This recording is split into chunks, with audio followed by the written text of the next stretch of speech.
China and the U.S. are expected to exert more joint efforts to improve bilateral economic and trade ties. What are the expectations for U.S. Treasury Secretary Janet Yellen visit? So this was the second time that Secretary Yellen has been to China in the last 12 months. Second time she also met with the business community. This time she had, I think, a larger schedule. She's in Guangzhou and Beijing this time. And she had said that, where we are with relations now versus a year ago, definitely U.S.-China are having better relations, more detailed discussions.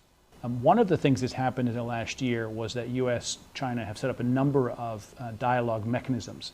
And there's a couple with the Treasury Department. And she did mention that there have been a number of good discussions between the U.S. Treasury Department and their counterparts in China, including broad ones and also technical discussions. The American Chamber of Commerce in China reported that a significant number of surveyed American enterprises expect improved profitability in China, with over 50% considering China as their top investment destination or one of their top 3 choices.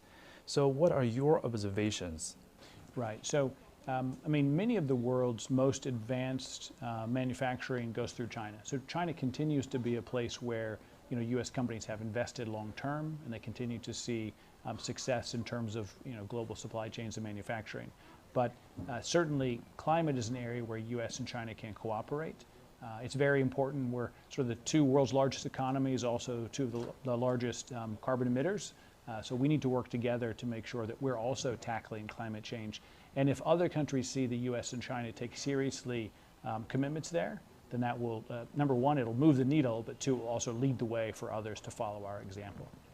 So it's very clear to us who work here that China is trying to make itself more attractive for investment. Last August, there were the 24 measures which were announced, and we're following that closely. We do understand that China wants to be an attractive destination for foreign investment, and so one of the things that AmCham China can do is we continue to give feedback from our companies about where we have challenges. Well, many American companies are in China partially to produce, but another group are here because of Chinese consumers. And so, many companies continue to see China as a market with potential to consume. And so, all countries go through economic ups and downs, and certainly we're rooting for China to see its economy grow, and we hope that much of that comes through consumption as well as just production. What other expectations are there for Sino-U.S. relations, and in which areas of cooperation will there be new breakthroughs in the future? Right. Well, I think first of all, the U.S. and China have very robust trade.